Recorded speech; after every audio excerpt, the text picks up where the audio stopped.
Things are getting chippy as Carolina heads to Canton for the Hall of Fame game. XL, who's been by all reports having a great training camp, after a big catch came down hard, worries about a concussion, but it looks like he just received a stinger. And the league is all a talk about Bryce Young. You're listening to the C3 Panthers podcast. Let's rock. Tony Dunn, ain't nothing to it but to do it, brother. Let's roll. In a world where Carolina Panthers fans have an insatiable thirst for Panthers news and opinions, only one podcast roars ferociously. It's the C3 Panthers Podcast.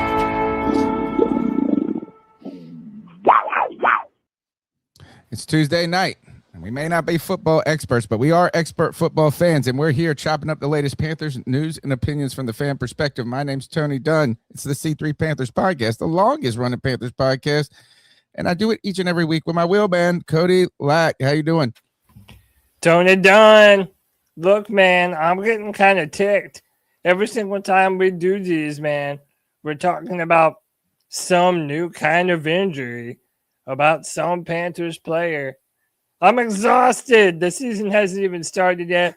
We need a string of good luck to help us overcome all these injury woes. But Tony Dunn, we have a fantastic show for the C3 faithful tonight, and you know we're going to do it with the best damn Panthers fans in all of YouTube. You know them. You love them. We got John B. Jenkins, Go Fish. KG73 is in the building. VR, the Hope Dealer. What's up, brother? Michael Wydrick. Hope you had a good time at the baseball game with your dad, my friend. Hollywood goes global. Tony Dunn. It's a Tuesday night, brother. You already know what time it is. Ain't nothing to it but to do it. Let's roll. The number's 252-228-5098. That's 252-228-5098. Give us your thoughts on how this training camps were going along and how concerned you are about the injuries ahead and what you think that we can learn in this upcoming preseason Hall of Fame game where Luke Kuechly becomes, I think, the second youngest player to be inducted into the Hall of Fame. CK in the house. How you doing, buddy? Man, I'm just out here living dreams, as they say. Man, talking about Panthers football with the Panthers game in this week. That's fantastic news. I haven't had a chance to actually react to the Chris Brazzell injury. And so that was a bit of a blow. I think we should do something moving forward and just let's not talk about players we're excited about anymore. No, just talk about players we were excited about because they're now injured. No, David Moore going for 1,000 and 1,000 this year. Yeah, I know the injuries abound. I hope that our excitement does not always set us up for a little, test of fate. But you know what it is. It is what it is. And the Carolina Panthers will be playing on Thursday night in Canton. They take on the Arizona Cardinals. They're favorites, by the way. We talk about that later. Also, some big news ahead. I want to go ahead. I think, is it okay to put it out there, Cody? Is we may be. I think things are looking, all signs are pointing to next Tuesday night. Roman Harper joining the C3 Panthers podcast. Let's go. Roman Harper will indeed be a special guest next Tuesday night on the C3 Panthers podcast. We're going to pick his brain about everything from this current Carolina Panthers team, the Hall of Fame game, and of course, we're going to be asking him questions about his time with the Carolina Panthers. And I'm going to try and get him to tell everyone here the story he told me about his legendary fight. With Steve Smith Sr. I hope we get to hear some of that. Oh, we have to, man. Yeah. Shout out to Roman. I've gotten to know him in ways that I'll tell you guys here in the coming future. But Roman's a really cool guy, and he's been very gracious to give us some of his time next Tuesday. We were going to do it tonight. We had him tonight, but yeah, we had him tonight, but he was traveling. He's on the road in Cleveland doing some things. He's a very busy man. He has his delayed own pod. flight delay. Yeah, he's gonna get on here, but I'm glad. I mean, I'm glad we get him either way. So we got some cool things lined up for you coming this season. Roman Harper's just the beginning of it. Cody, let's go ahead and jump into tonight's show. But don't forget, folks, go ahead and smash that thumbs up button. Subscribe to the podcast. Check us out on Facebook, X, wherever you get your consume your media. YouTube is our home base, but we love people watching everywhere and anywhere, and you can even listen on iTunes and Spotify. And we've been putting out a lot. I don't know if you guys have seen in the background, but I've been putting up a lot of extra additional content of, clips and shorts and things like that. So you guys go make sure you follow the C3 Panthers podcast and be a friend, tell a friend, as Pat McAfee would say. Tonight's show, injuries compound for the Carolina Panthers as the preseason draws near.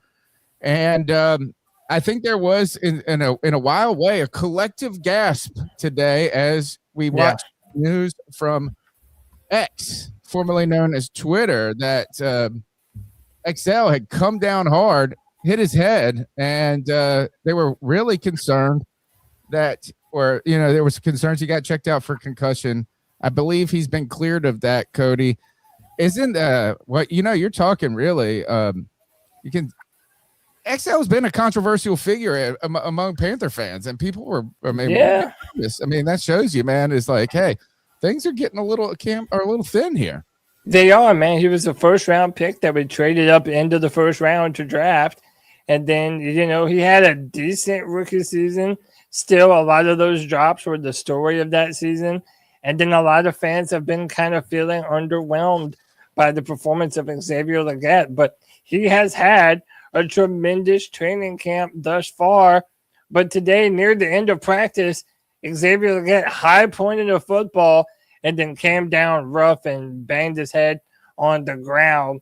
This is from Cassidy Hill of CarolinaPanthers.com. Dave Canales, Xavier Legette will be evaluated but cleared of concussion. Xavier Legette will be evaluated for a stinger, Dave Canales said.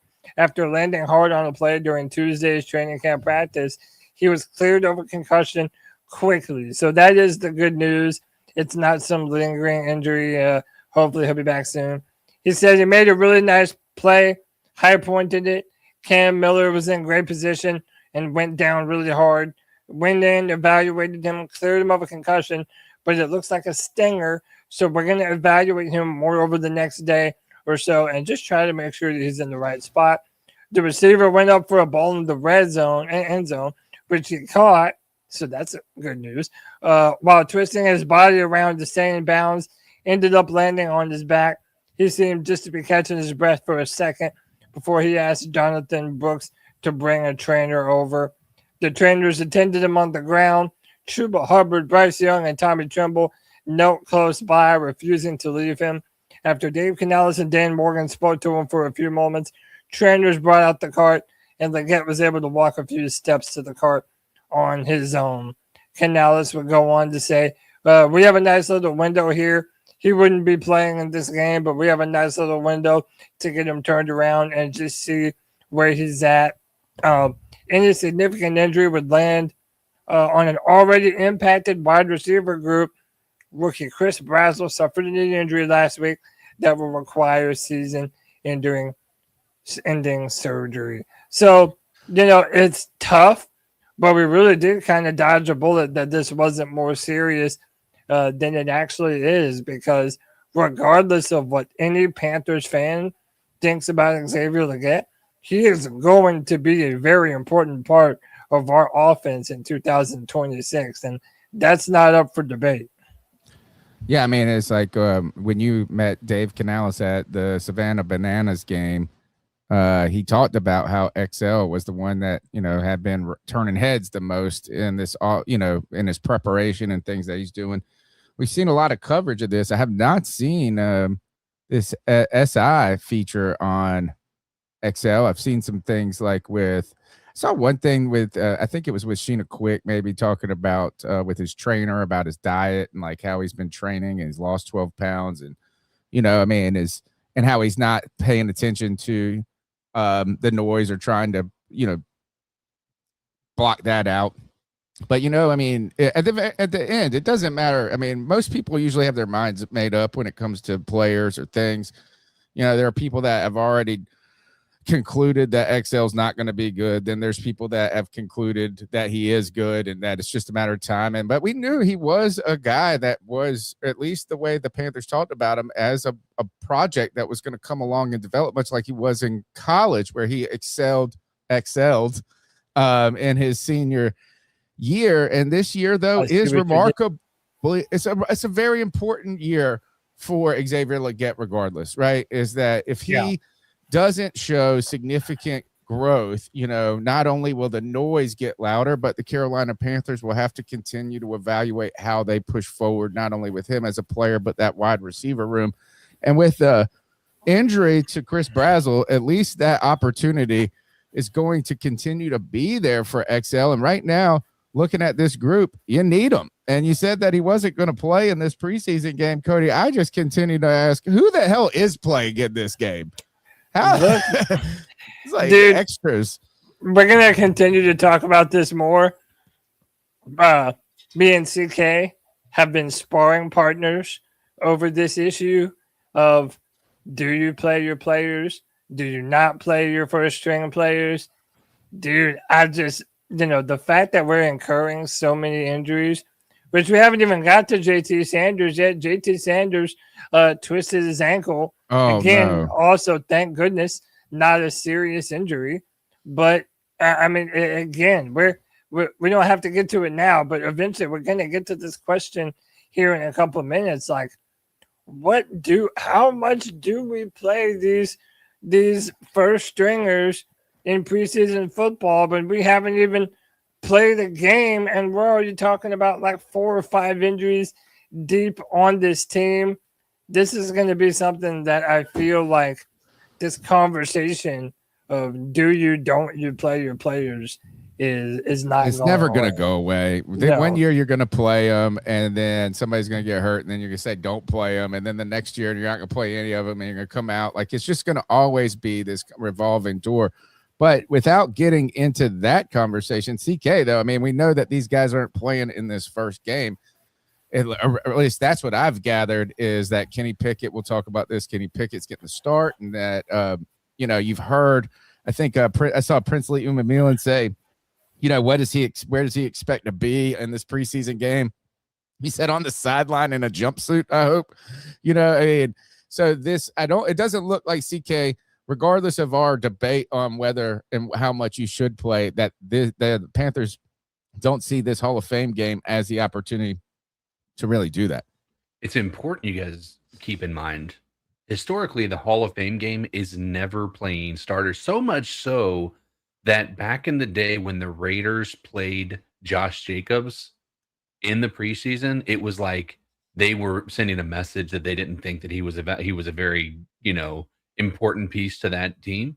Here he is now in Green Bay, just being considered one of the top running backs. Oh, not anymore. Right? Remember, I think he's the one that got some domestic violence. Violence, yeah. I mean, he was killing it. I mean, he was having a really like the peak of his career, but man, he really just threw that away. I think they released him. I don't know if they did. Yeah, wasn't it still like an? Maybe I'm wrong. I wanted to say that. I mean, I know it was bad. The thing was still being adjudicated.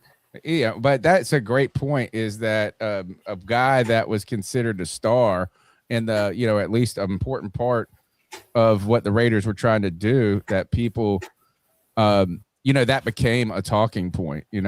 So let's see. Oh no! All right. Let's go ahead and keep going. We'll figure out Josh Jacobs stuff in a minute. Yeah. So listen, not only do we have to worry about injuries, but also our own players kicking each other's ass. And I want to know: do we like this or do we not like this? Training camp is getting chippy. So this was not a padded practice today, and the boys were out there getting after it, man. So from Gabe McDonald, Bryce Young was not pleased to begin 7-on-7. Period begins with a coverage sack Then he proceeds to chuck the ball at the equipment storage facility on the side of the practice field. By the way, I do love more emotion from Bryce Young this year. I welcome that with arms wide open. Anyway, now Luke Fortner throwing a punch at the defensive line. And how about this, man? I feel like every year Chuba Hubbard is getting into some kind of scrap. He's a feisty Canadian, man. Chuba Hubbard and Bobby Brown had to be separated. Hubbard threw Bobby Brown's helmet a long way after the scrum. So it's getting chippy out there, man. And I feel like this is a byproduct of having to always go against your own team, which is why I know a lot of these coaches like it when you get to go against some of these other teams in preseason and in training camp when they, when they visit other teams. But I don't know. Do we like this? Do we not like? Do you take this as a sign of the Panthers showing some fight, or are you worried that just some dumb shit can happen, especially because of all the injuries we've already incurred, and this is just a recipe for disaster? CK, do you think this is a nothing burger story, or what do you think about his question? Should I say? I mean, I think that it is every training camp. I think we have these stories. I don't think any of this is considered, abnormal. New information or anything that is worth being concerned about, or even like excited about. Right? This is right. At the end of the day, these guys are in helmets. A lot of times they're in the heat, just this stuff happens, and what we're waiting for are the joint practices when this stuff can happen against other teams, and that way there can be a team unity that ends up coming together, which is always what happens when those moments happen, is it ends up being like a unifying moment, or even just the preseason games. I mean, those are an important piece when they see that the offense playing complementary football with the defense. I mean, the defense is going to respect that, and I think those guys will come together pretty quickly. I think Chuba Hubbard and Bobby Brown have bad blood? No. But that's an interesting one though to me. Is like what happened in a practice where you didn't have pads on. You had helmets, but this was not like a full padded practice. How does the running back and Bobby Brown third get so mad at each? I mean, I don't know. Is did Bobby Brown just pick him up and treat him like a little boy or something? Or, to me, it probably Chuba Hubbard found a hole up the middle. Bobby Brown closed said hole, and maybe that is his prerogative. Yeah, I mean, maybe they just got a little too rough at the end of the play after the whistle had already been called. I don't know, man. I really don't know. And then it's summer. It's been hot, so that'll also get the blood boiling. Sure. I don't think I have an issue with it. To answer your question, I thought CK brought up a great point. Is this is when you love to see that when they go to joint practices, kind of how this energy goes. And I've heard players in the past talk about this. Is they're ready to stop knocking on each other that are on the same team, and that they look forward to that. For me, the reason I threw this in there wasn't just because of the things with Chippy. I liked, the Bryce Young one, stuck out to me. We saw Bryce getting, we talked about it a few weeks ago, I guess when it was OTAs, that he was kind of yelling and cursing at the with the receivers. He was upset about something. Maybe it was it was on a rainy day. Maybe it was their focus. I think this is whether or not you want to see this as a good thing or a bad thing for Bryce. Again, to me, for Bryce is very much like XL, is that regardless of what anyone thinks about him, they know that this year is remarkably important for them. And I think that, to me, if I was going to read into this to the most, between the lines or, investigate it too much or think about it too far, is that, it was hey man, Bryce is really taking this year serious. And not he hasn't taken years serious, but that's all I came away from it. But things are chippy as these guys are getting prepped, and they are ready to go bang on some other guys that are wearing a different jersey, and probably tired of injuries happening when they're just playing each other. Yeah, And that's why this Hall of Fame game is, really a blessing in disguise. And listen, we have some guys that are on the bubble that are still looking to make this team, but also some of those same guys have looked very impressive. And I think that this is a great opportunity for some of these guys to show that they can be meaningful, quality depth going forward that can come through in a pinch for the Panthers. And these are good opportunities for them to showcase that against another team rather than potentially scrapping your own teammates. Yeah, man, fuck the Cardinals. They stole our state bird. That's a North Carolina bird, baby. We're going to take it back like we always do. Thanks for tuning in the show. Smash the thumbs up button, subscribe, consider being a C3 super fan. Also, if you're watching this video on demand, if you're watching it later, leave a comment under the video. That also really helps our videos to get out there and be seen by more and more people. So comment after if you're watching on demand later on, please. As we continue to talk about training camp, Cody, before we move on to the next story, is that I guess if you just want to look at the trends of what this 2 weeks of training camp so far is that early couple of days, it felt like you heard a lot of news about the defense, looking good in many ways. But I feel like over the last week, there's been a lot of talk about the offense winning, right? Like, I mean, you saw at FanFest that the offense, I won't say the excitement, but the highlights, the headlines, the one line kind of comments about what's going on seem to highlight an exciting or an offense that is improving, particularly because this is training camp and you can only run so much and run, you're not tackling. The passing attack has seemed to have been celebrated so far. Guys like Bryson Tremaine, if you go on to Panthers.com, he's got the play of the day today in training camp. You've heard XL pulling down things. I saw Teterow and McMillan make a cool one-handed catch. You see Mechie and Jimmy Horn Jr. shaking and baking.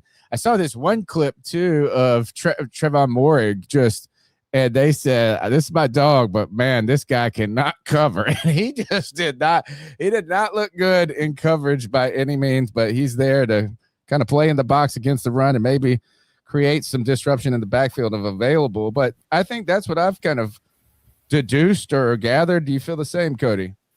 Yeah. Listen, I feel like one of the stories of this training camp is that Bryce Young is looking good. Like, he's really looking surgical out there. There have been multiple plays that I have been made aware of where he's been surgical. He's putting the ball in the end zone. Apparently, him and T-Mac have continued to build upon their connection from last year, and that is a continuing to a connection that is blossoming still. They have a real penchant for where each other is on the field. Basically the opposite of what Bryce Young and Xavier Legette have had in the past year, in their career. I think John Mechie, shout out to your boy KG73s. He's really starting to look good. He's won a lot of his one-on-one reps, which is a good thing.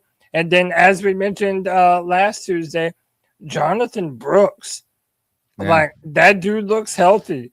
Those knees are ready to go. He can cut on a dime.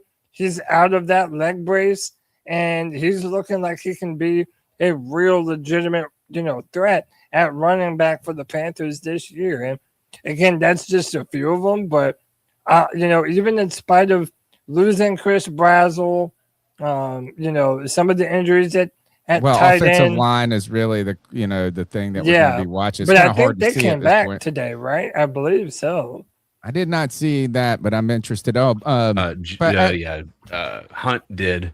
Good. I don't know about Lewis though. I don't know if that's good news about that. Teterow McMillan said he wanted to be a top 10 receiver this year. Jalen Coker said he was shooting for 1,000-yard season. We were talking about the proficiency or this ascending offense that appears to be highlighted in this last week of training camp.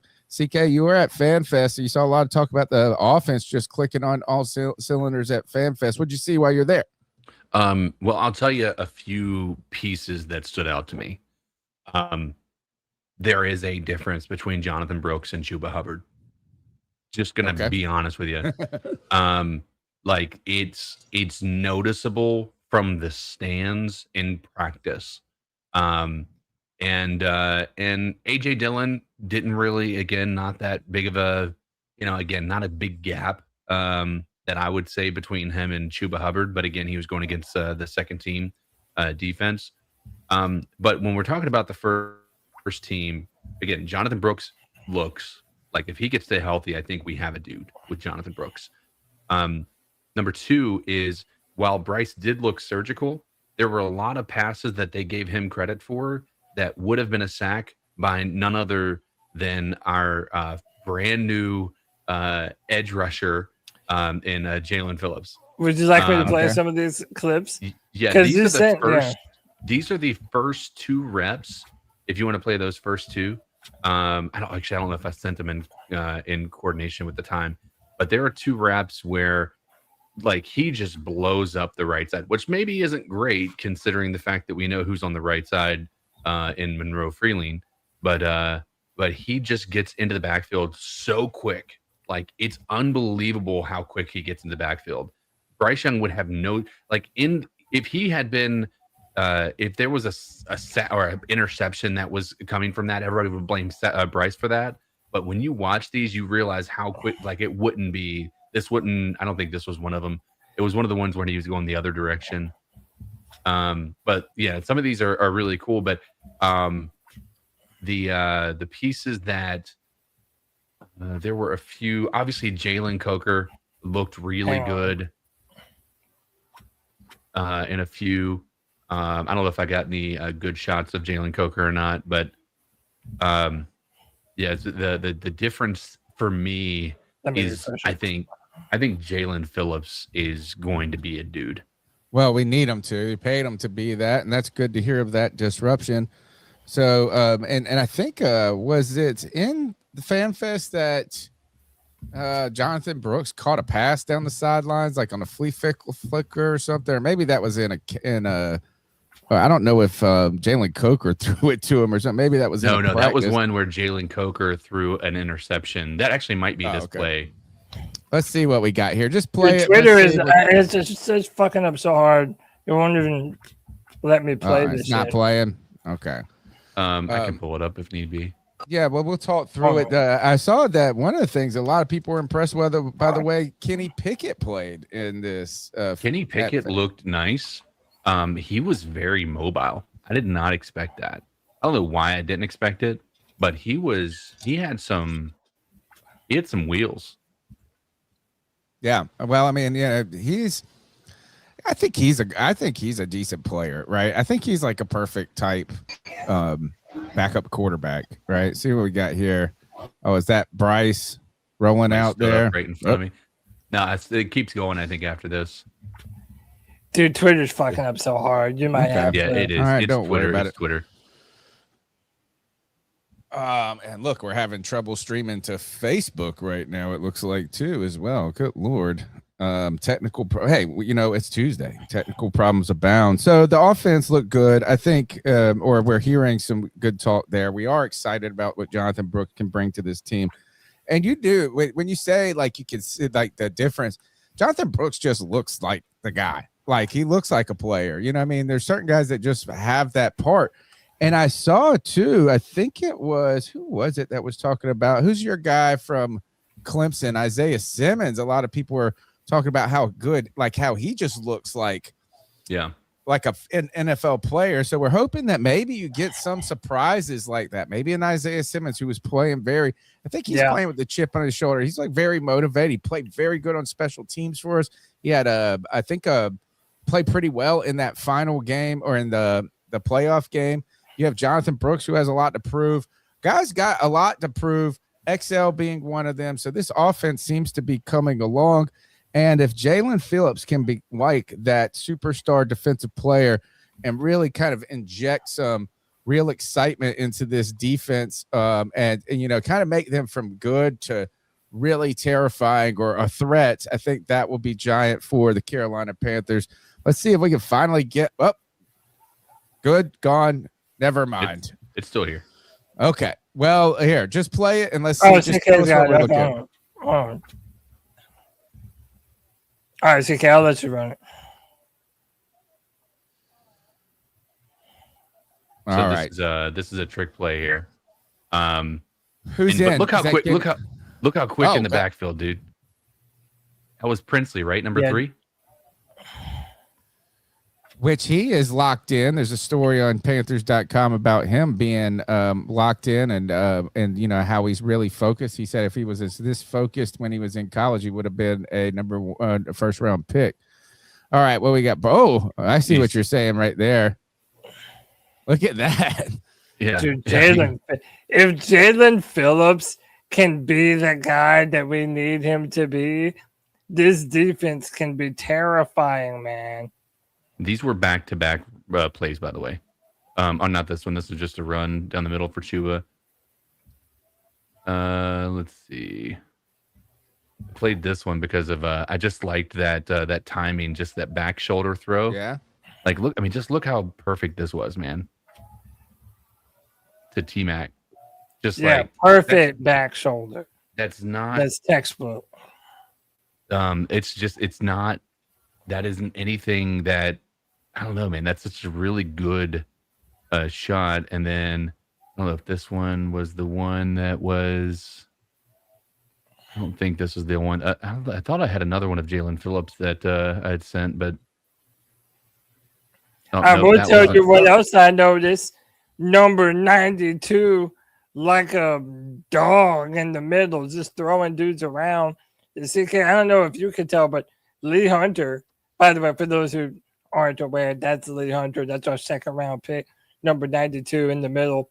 Dude, he looks as advertised. He's aggressive. He can shed blocks. He's quick getting into the upfield. You know, he is getting his hands up. Man, what about Lee the fact that Hunter, our offensive line looks so small? Did you notice this? Look how small this line looks.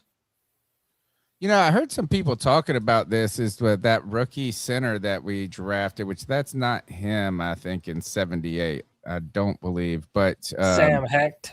yeah, This is one I don't think that he he's got to play on struggling the- with, like, you know, the Yeah. power. This I is have a a good clip one. of him. I have a clip of him in practice against Cam Jackson. Getting Oh, okay. just Yeah. bulldozed.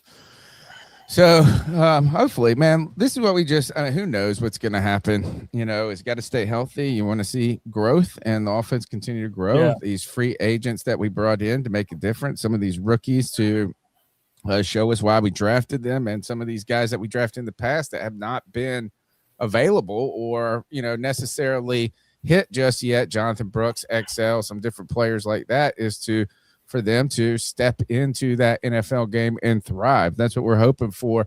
Cody, we got some news of a player. Panthers have made some roster adjustments today, and it was off of a kind of a surprise retirement. Yep. And thank you to C Dog for the $2 C3 bomb, says C3 Panthers Podcast. Longest running Panthers podcast on YouTube. We appreciate you, brother. But yeah, this from our guy, Alex Zeitlo. Says Panthers announced the D-line. LeBron Ray is retiring. Ray is 28 years old. Joined Carolina in 2023 and appeared in 46 games. Started 10. And yeah, this would be another potential roster spot that we're going to look to fill. And we actually already did. We added wide receiver Rock Taylor to the team. We also waived Gabriel Benyard, also Aeneas Smith. So we added wide receiver Rock Taylor and Elijah Cooks, who I believe was in the CFL. He was in some other league. I'm not entirely sure where he was playing ball. But, yeah, man, like, can you want to go across and we all recite our favorite play of the Brian? Do you remember? I mean, I won't say. I'm being a dick. No one knows who the Brian I Ray think is. he was like, what? He was a 5th round draft pick, 6th round draft pick, maybe. I think he played pretty well at some times. I think some people, like he wasn't like somebody that we picked on or that people had a lot of problems with, or not problems, but like issues. So I wonder what it is. I wonder if he got like an injury, a small injury, and was like, screw this. I'm not doing any more rehab. I'm tired of football. I'm not really, it's too hard for me to fight to be on this team right now. Let me just go home and be with my family. Who knows why? Some of these guys, you hear stories like this because he had been with the team and he just like didn't come out for practice and said, I'm retiring, I guess. So, Brian Ray retiring for the Carolina Panthers, 28 years old. I saw somebody else that retired across the league just after 2 seasons or something to that effect. But Cody, do we have anything else pressing before we get to the Hall of Fame game stuff? And we can also take some cat calls too. Yeah, let's do that. Let's take some cat calls, and then we will finish up talk Hall of Fame game. All right, let's do it. The number's 252-228-5098. We'd love to get your thoughts on the Carolina Panthers, their offense, what they're going to have to prove this year, what you've seen so far, and what you expect in this Hall of Fame game. Let's go ahead and hit it, man. So what are your thoughts on catcalling? Yeah, it's pretty. You shouldn't do that to somebody. And how did that make you feel? Very uncomfortable. So how do you think catcalling makes the person feel? It feels good, like. Who's that cat sitting in the back corner with his face buried in his nose? Who's that kid that can use one?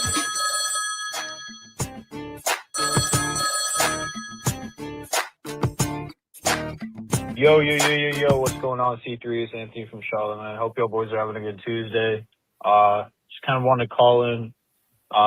Season's right around the corner, man. Preseason game Thursday. Just excited football's back. Obviously, like, Kenny Pickett's starting, so, that should be interesting to say the least.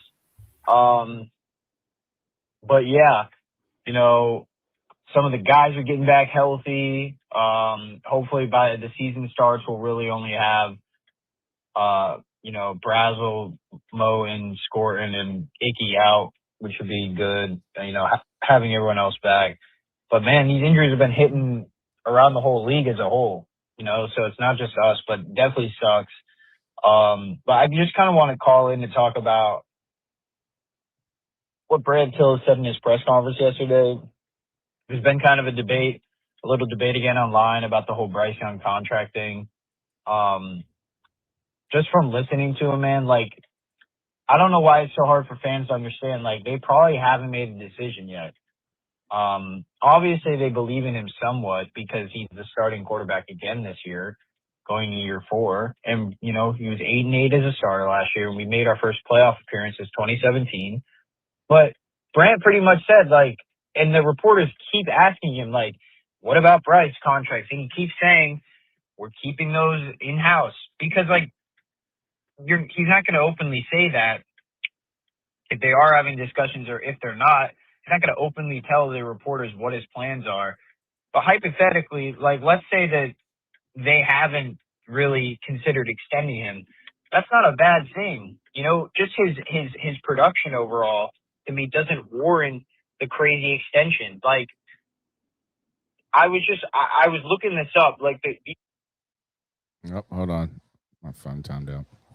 Quarterbacks that come off their rookie deal, they get paid the big contract, So it's like they're giving themselves another year to wait and see if his play can elevate again and improve, and then we pay him. Like, he's not going to take a discount, and the Panthers aren't going to give him a discount either. So, or I guess give themselves a discount. That's just kind of my thoughts on it. Like, I don't know why it's such a hard concept for fans to grasp. There's all this speculation on, like, oh, do they really believe in him or not? Like, at the end of the day, he's playing for a contract this year. I have a lot of faith he can get it done and get his contract. But let's just see how the season goes first before we make any other assumptions. But other than that, excited for Panthers football coming up. Give me your thoughts on thanks, the Ant. Hall of Fame game. Anthony from Charlotte, you motherfucking pound. Thanks, Ant, for the call. Talking about the discussion of Bryce Young and how the Carolina Panthers have just ultimately punted the idea of extending him right now and saying, here, this season, matters as we continue to figure out what that is. For Anthony, to answer your kind of question, you don't understand why fans can't get this, is ultimately it just doesn't fit the narrative of either camp when it comes to Bryce. The Bryce Young lovers, it doesn't fit their narrative because the idea is pay the man, go ahead, get at this, that and he's going to be it, and it's just a matter of time. And then there's the other half of the or the other side of the coin where people don't believe in Bryce and this and that, and they say this is why would, if they didn't believe in him, or if they believed him, they would have paid him already and stuff like this. Is basically, look, I think the Panthers continue to just say is like, this is not the time for us to negotiate a mega extension with this guy as we're trying to get better as a team, and seeing his continued growth as a leader and a quarterback in this league is part of our way of navigating the future of the Carolina Panthers. And even if they were settled on doing the extension now, they're not going to say much, because the more they say, the more leverage they give to the agent in that case, or the potential they have of creating some sort of rift in the relationship. So, no surprise here at all. But the talk is about, there is continued, like here, Cody, is the reports are out that they're going to let Bryce Young play out 2026 before they talk extensions. No surprise to me. My thing is, who didn't know this? Why does this story keep on coming up every 2 or 3 weeks, and then we still discuss it? Like, there is literally no reason from either side of this equation. It doesn't matter what fan camp you're in. Neither party involved, be it the Carolina Panthers or even Bryce Young and his agent, have any incentive to sign a brand new extension before the start of this year. Bryce wants to ball out and show that he's worth, let's just be real, $50+ million a year. And the Carolina Panthers don't want to come off of any new money if they don't know that Bryce Young is indeed the future of the franchise at the quarterback position. I put this on Twitter, like, is there anyone in Panthers fandom who was under the assumption Bryce would get paid before the start of the season? Like, who is expecting this? It's a legit question. I'm asking, who is expecting, other than G Baby, wherever the hell he is in Utah, who is expecting Bryce Young to get a brand new contract? It makes no sense.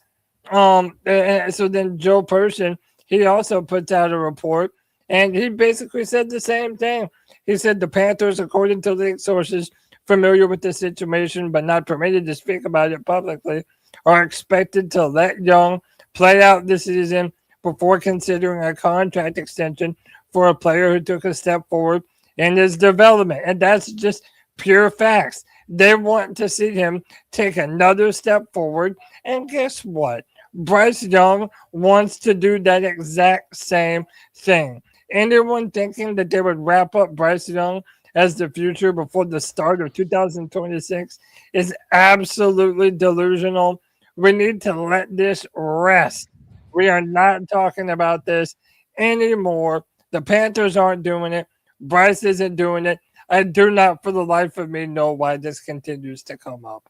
That was Anthony's point as well. He asked about the Hall of Fame game. We're going to get in that too in just a moment. Let's take another call real quick. Let's see who we got in the hole here. CK, Tony Dunn, Cody Lack, the C3 Legion. What up, everybody? This is the Hope Dealer checking in real quick. Happy Tuesday. Happy Tuesday. I got a 2-caller coming up. This first call is I just got a public service announcement first and foremost. So, look, I'm not in the business of telling Panthers fans how to fan or telling anybody how to fan. I believe that with our First Amendment right, we have the freedom of speech to, voice our opinions and say what we want to say. But I do got to say this, man. Injuries are part of football. We know this. And we're not the only team with injuries. And, I saw earlier today that Jalen Walker with the Atlanta Falcons may have a torn ACL, and there have been other injuries in the NFC South. And this is just a public service announcement, man. Let me just say this because I got to get this off my chest first and foremost.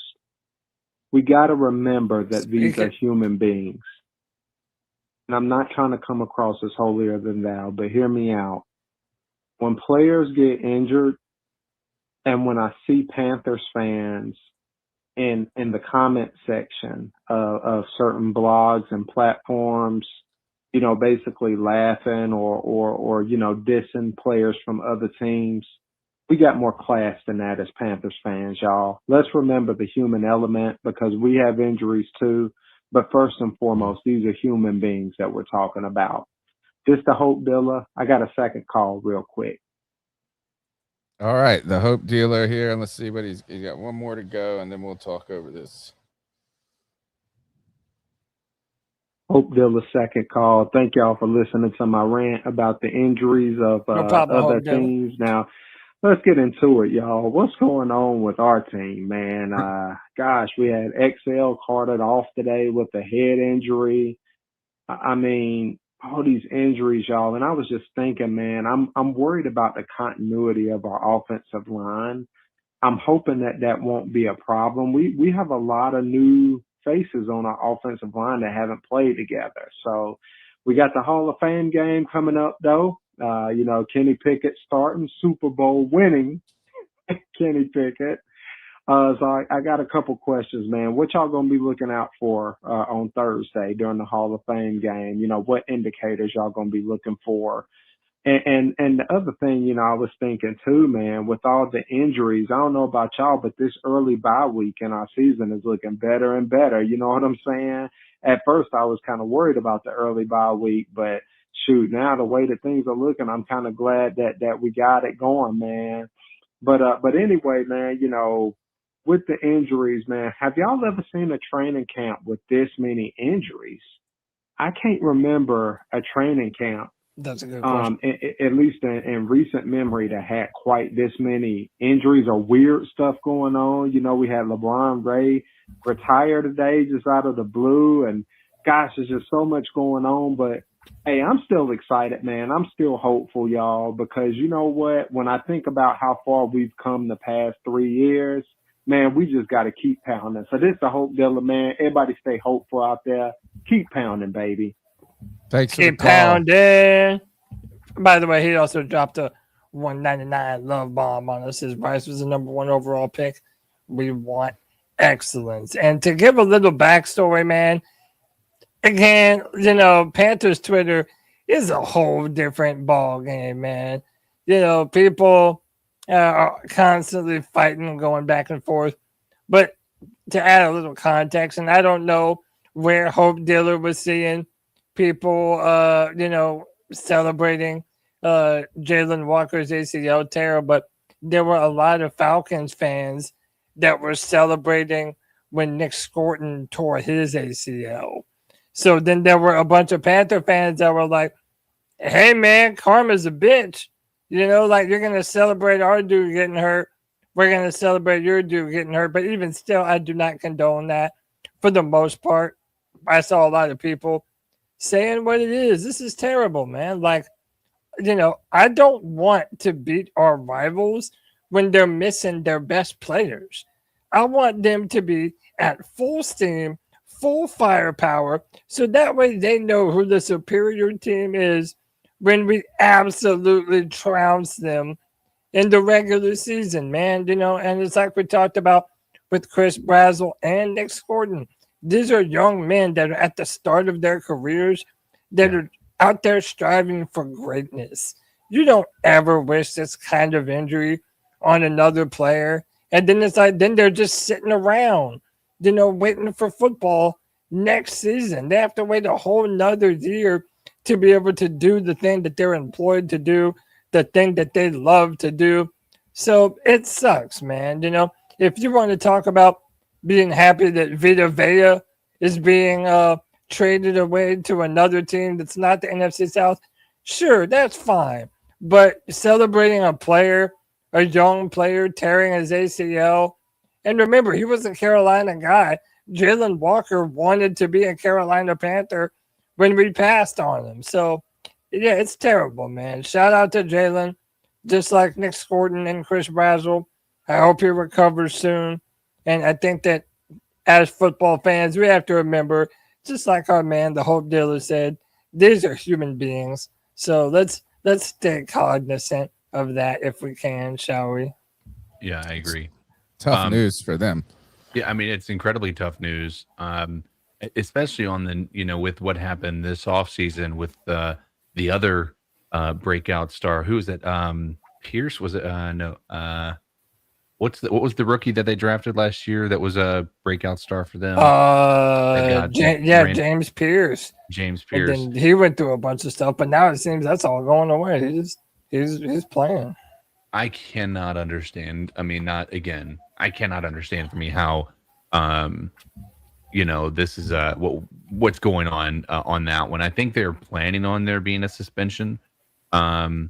But the fact, if there is a suspension, I mean, the Falcons are, dealt a massive blow with. I mean, now Jalen Walker didn't necessarily light up the stat sheet last year, but I think he was disruptive enough to where he was an important piece of what they're building on, moving forward. And if they're not going to have either of those guys for any extended period of time, for a full season for Jalen Walker, man, I feel for that. I mean, it sucks because, it's ultimately good for the NFC South opponents, but like you said, you don't want to wish that you're facing a limping team to try to, give yourself a better shot at making it into the playoffs. All right. I was speaking of those things is Josh Jacobs did not get released from the Green Bay Packers. He actually was released from prison and from jail and was not criminally charged.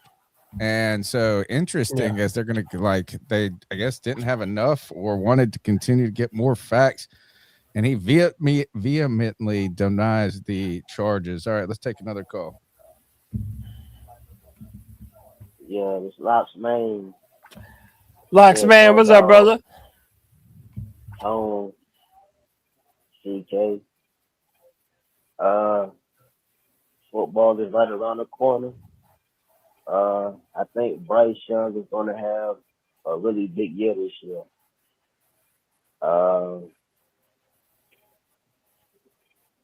I think Legette will have a breakout year this year. I believe Jonathan Brooks will have a breakout year this year. I'm surprised Cam Jackson is getting a start over Hunter right now, but things can change.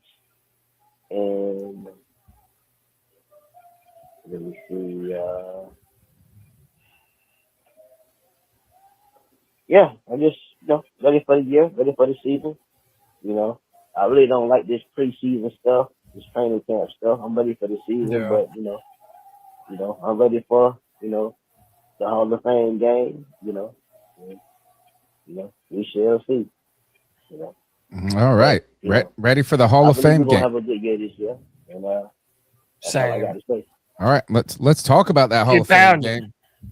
Let's talk about that. Thanks, Lux, for the call. Guys, you still got a little time to get in a call if you'd like. Hall of Fame game Thursday night. The Carolina Panthers will be playing the Arizona Cardinals, and Kenny Pickett gets the start versus Carson Beck. And I tell you one thing is while we might be running into injuries, you watch any of the coverage on the Arizona Cardinals, and it looks like, at least from the outside, just the superficial I've talked and seen, they're going to suck.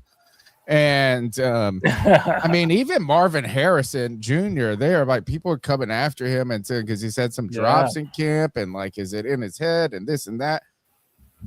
Very surprising there. Well, not surprising, but they're a mess. The Carolina Panthers going to go with Kenny Pickett. I saw some people saying that they thought Haynes King was going to play the whole game. I'm excited to see him play as well.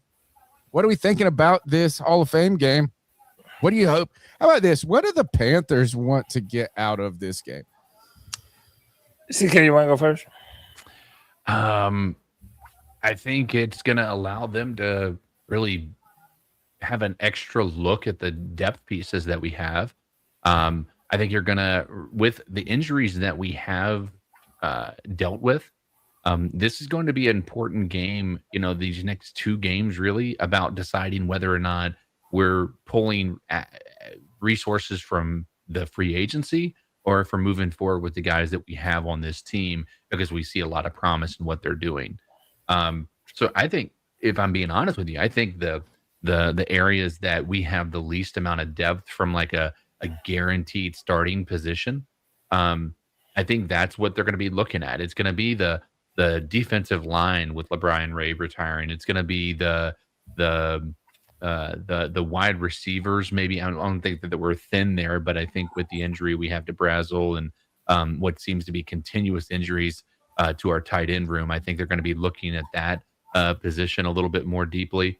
I think right now, if we had to tell ourselves what we think is going to happen with this cornerback or secondary situation, I think they're going to have to really keep an eye on that room and then see what they're able to accomplish. But I think more than anything is going to be the quarterback with Kenny Pickett and this quarterback, last name King. I can't remember what was first. He didn't look bad in practice either. And so it'll be interesting to see how these guys mesh. It'll also be interesting to see who they play, because that's going to give us a pretty good indication of who they value where.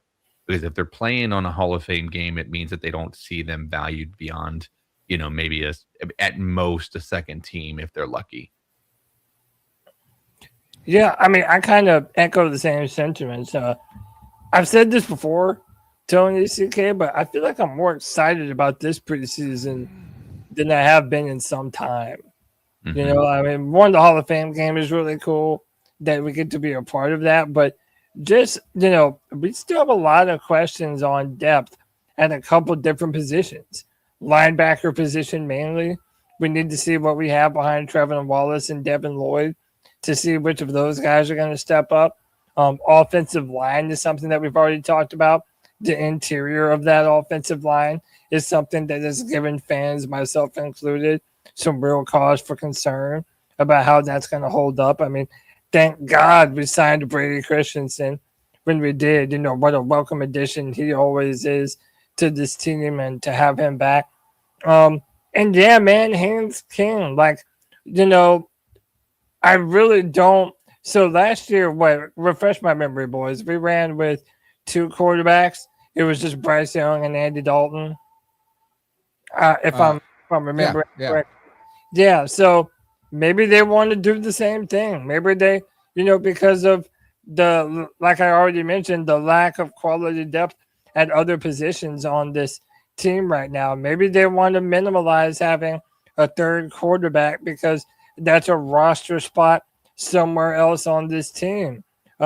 This is an opportunity for Haynes King to show that he can be a legitimate, at least going forward, a legitimate backup in this league right now, for us to be able to depend on him in the pinch. I think maybe even though Kenny Pickett looked good at FanFest, from what I've read, he has not been very impressive in training camp. He's had a couple fumbles. Yeah, Kenny Pickett's had some fumbles. He's thrown a couple interceptions, I believe. So both of those 2 guys, Kenny Pickett and Haynes King, need to have a good outing and show that they're capable of making some noise. And Haynes King did a press conference, and he was talking about it in very blunt terms, that he saw it as an opportunity to fight for his place on this roster. So I like that mindset, and hopefully he's going to come out and ball out, man. I'm pulling for the guy. Yeah, I do think Kenny Pickett is going to be just fine as a backup. I think he's like one of those players that could thrive as a backup, and if he did get a kind of an opportunity, wouldn't be a liability or a vulnerability in a sense. So, I think, to me, probably the thing I think the coaching staff or that the Panthers want to get out of this most is getting used to. Now you got a new play caller. What's his name? the Brad new offensive Brad Idzik is going to be calling plays. It'll give him an opportunity to, be on the mic and actually have some game simulation of what that's like.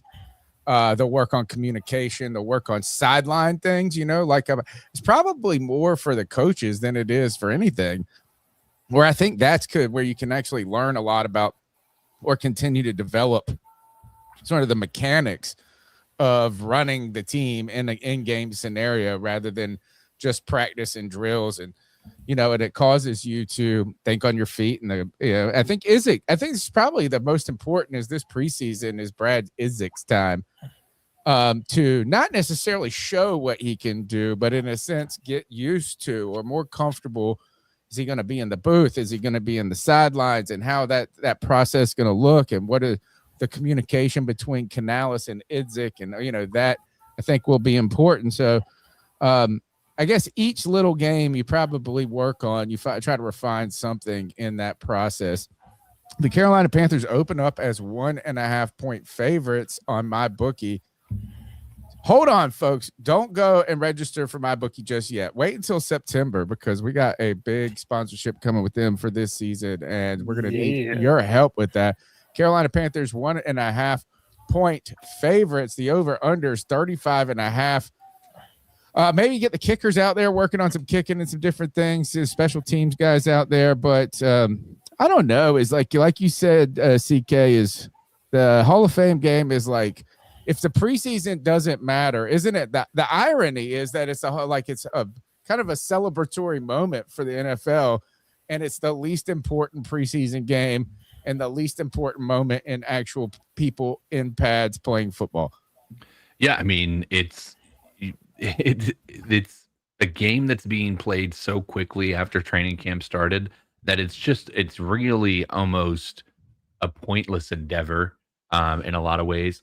It's hard to, in my opinion, even though I think they're going to use this as an evaluation opportunity, I think it's going to be hard to evaluate honestly with such a short period of time together as a team in the camp environment. So yeah, I mean, you're right. It is it's a celebration. It's more of a entertainment thing. It's more of just being able to say football is back and celebrating these Hall of Fame inductees that they're going to be talking about at the halftime show. I believe they usually do. Now the Hall of Fame ceremony, when does that happen? That's a great question. I believe it's like right before it. No, it's not on the same night. It's usually not on the same night, I don't think, but it's either the day before make or a the whole day weekend out of this. Let's see, events, Pro Football Hall of Fame. Let's see what the schedule of events is. Cardinals on the 6th. Class of 2026 enshrinement is August 8th at between 11:30 a.m. and 3 p.m. Drew Brees, Roger Craig, Larry Fitzgerald, Luke Kuechly, Adam Vinatieri, 2 NFC South guys right there going in. And speaking of that, Cody, go ahead and pull this up. Luke Kuechly, the second youngest player to be ever inducted into the NFL Hall of Fame. I think we got that on the next one. Let me see. It's right in here. Somewhere in here. There we go. Only Gale, was that Gale Sayers? I can't see. It's so small. Gale Sayers. I got you. Yeah, Gale Sayers was 34. The youngest player ever inducted into the Hall of Fame. Little Kuechly, only 35 years young. Look, man, obviously, as a player, you want to win the Super Bowl. You want to be able to hoist that Lombardi trophy. But, damn, what a perfect career for Luke, huh? Got in, left an undeniable mark on the game, and then got out. He's still got his health.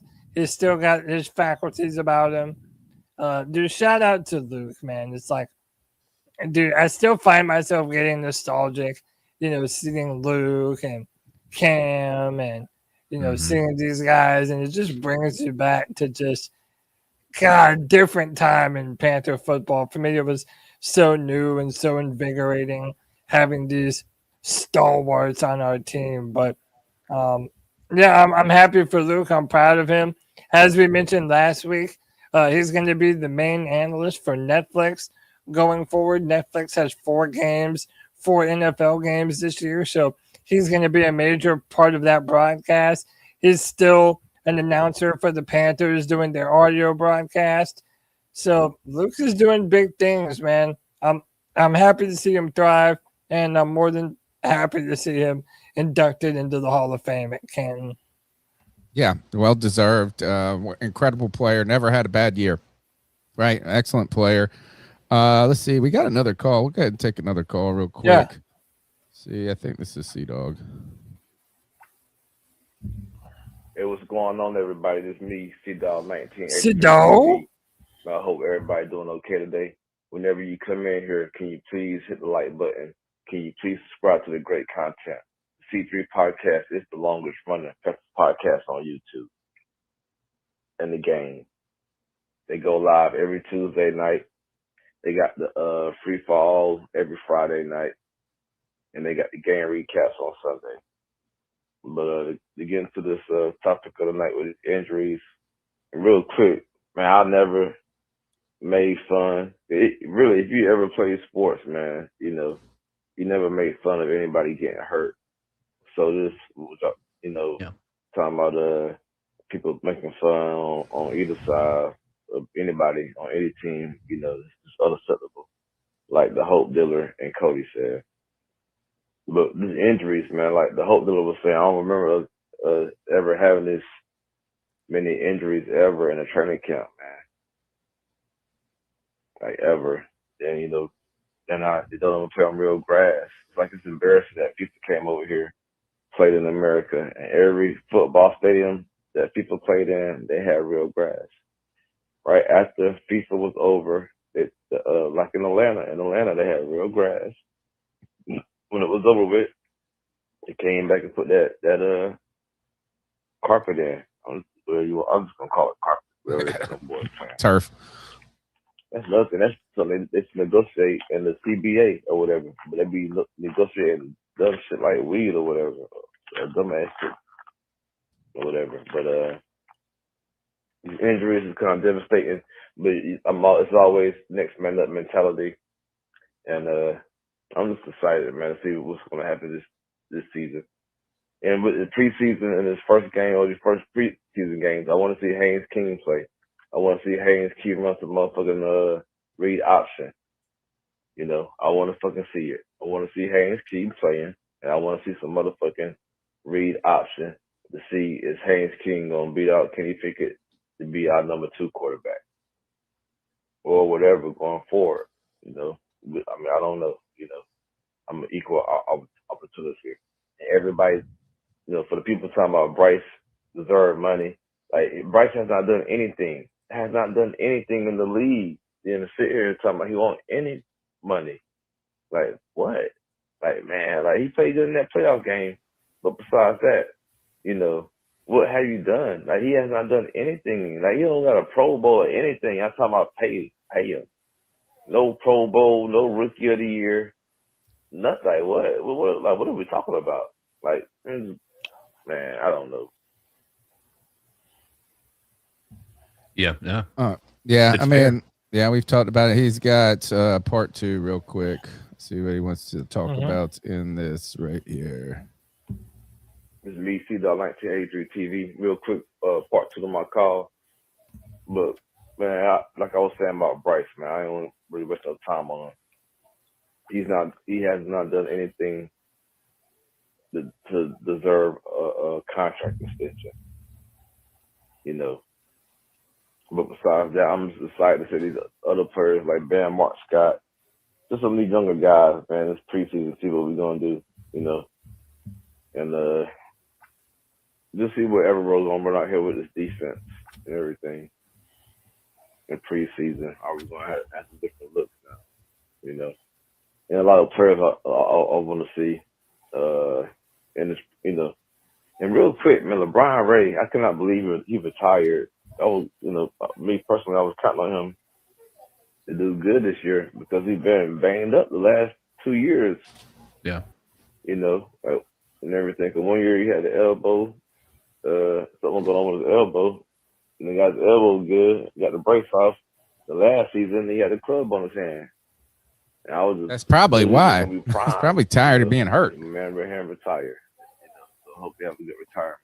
But I think the defense still gonna be nice. I'm excited to see J.C. Horn in the slot. I'm just excited to see what is Everett really gonna unlock the defense to its full potential. Now all these different chess pieces he has on the defensive side of football. And T-Mac, I'm gonna see what T-Mac gonna look like. T-Mac, like God, like a man among the boys out there. He does. Oh, XL come back. But if not, man, I feel like we got plenty of receivers, man. Bryson Tremaine is nice. Coker is nice. So man, Jimmy Horn looking good, better. We got a year under his belt. I'll tell you this. Thanks, C-Dog. Man, look, he's got guys. Let's see. Gains a little bit more weight. He goes on here. We're going to go ahead and move on. Thank you, C-Dog, for your support. Thanks for calling in. He calls in. He's a faithful caller, one of the greats among the C3 Nation, and always a supporter of the show. We appreciate it, man. We appreciate your time, attention, energy. If you're listening, thank you for tuning in. Smash that thumbs up button, subscribe, be a part of our community.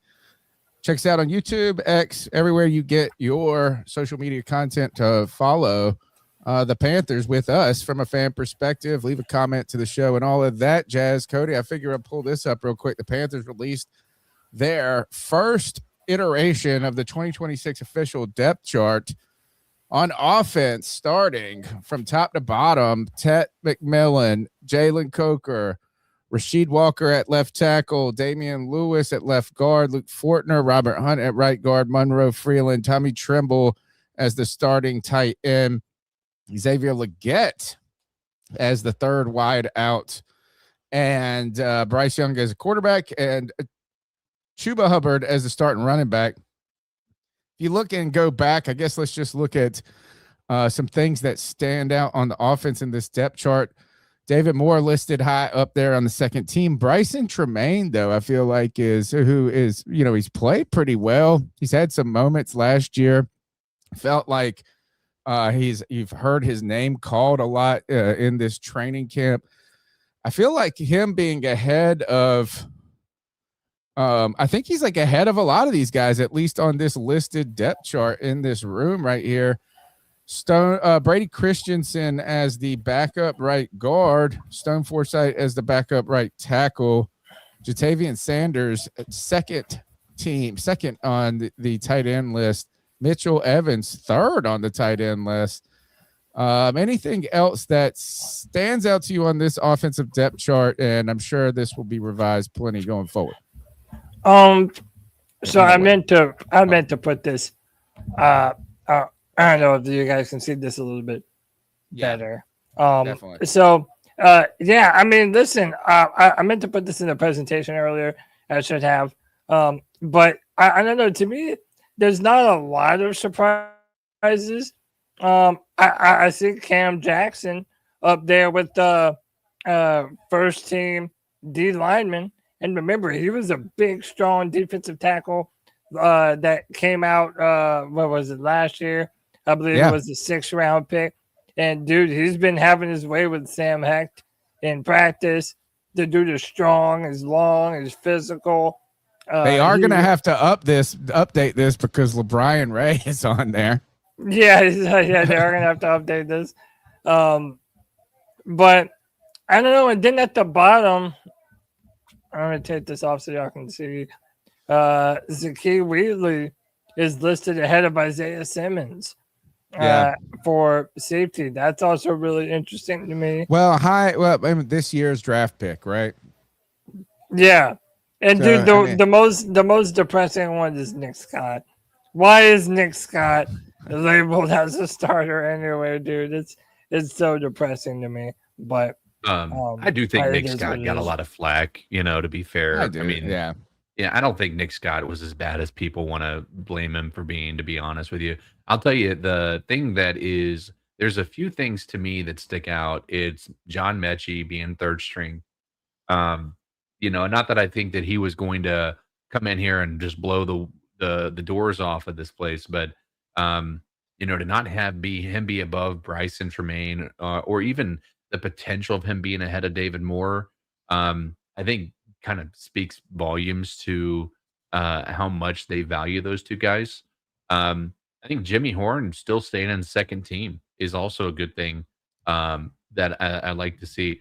I also find it, I don't know that I find it odd, but I do find it interesting is AJ Dillon is fourth string running back. The dude has starting experience in the NFL, and he's not failed at it. He's actually been, fairly efficient as a situational running back. Yeah, he's a short yardage back now. I think what does this, CK, is that you want Jonathan Brooks to become the number one in a sense, ascending there. Trevor Etienne, you have some draft stock in him, but he has the special teams ability of kick returns, even though people are mad because he took one off the face in I think it was the playoff game. But, I think AJ Dillon is probably going to be too much of a one-trick pony if you are having to make some business decisions, particularly as these injuries set in. Yeah. Go ahead. No. The thing that I almost wonder is because right now I think Chuba and Jonathan are 1A and 1B as far as first team. I think they just have to mark them as a second team. So I think Jonathan Brooks and Chuba are 1 and 2 or 1A and 1B on first team. I think Trevor Etienne and AJ Dillon are also 2A and 2B. And I only say that based on how they handled them in the Fan Fest. They were splitting the reps at the second team. And same thing with Jonathan Brooks and Chuba Hubbard. I don't know. Again, I think it's more of they have to have it listed this way for a specific reason, but I don't think they view these guys that specific way. I also find it interesting that Brady Christensen is still staying at second team. Not that I think that he was going to beat out Luke Fortner or even Sam Hecht for the center position. But man, I don't know. I think he's just continually not given an opportunity to get a starting position because every time he started for us, he's actually played fairly well. He reminds me of Cade Mays in that Cade Mays never really got an opopportunity. And when he got an actual opportunity, he turned into one of the best centers in the NFL and got paid as such going up to Detroit.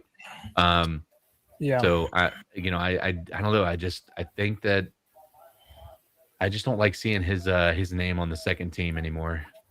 Yeah. Well, and CK, the position that he was a starter for most of the season, and I believe it was 2023 when he was playing left guard. And I felt like he kind of played his best ball at that position. And yet they have Chandler Zavala at that position instead of him. But they have him slated right behind Robert Hunt to play right guard. And I don't know, man. We'll see how it is. And keep in mind, like at some point, you're going to get Taylor Moton back. We don't know when exactly that will be. I'm assuming he's going to be on blood thinners because of those blood clots. So I don't know if he's going to be playing really soon with that. And then at some point, you're expecting Ikem Ekwonu to come back. So I think it's also going to be interesting to see where those two guys are also falling into this equation. And just to, remember, we need them just for depth concerns. But as I mentioned earlier, boys, it's the linebacker depth that's just terrifying to me. I mean, Travis Gibson, Bam Martin Scott, Claudin Sherrillis, I'm sorry, man, that doesn't move me in the slightest. I still think at some point, and I'm surprised that we haven't done it yet, we're going to have to spend a draft pick, an earlier draft pick, on an inside linebacker and start to develop some of these guys. And apparently they still believe in Trevin Wallace and his ability to actually be something here in Carolina. But I don't know, man. To me, that's just one disaster incident away from having a guy you really don't want to be in a starter position having to start for the Panthers. Seemed like we were starting, just feeling like we were getting out of this rut of being one injury away from catastrophe. But as a couple of injuries have hit this team, A few you know, retirements, at least one retirement. It's starting. It's poked some holes at that. The depth there. I mean, look, the Panthers are not done. They're going to have to add. They're going to be adding some players. I wouldn't be surprised if they add another offensive lineman and maybe a linebacker or a safety. Even it would be the question: if what are they going to do? When do they get that free range guy that can play center field? And do they have that in Zakie Wheatley, or not even?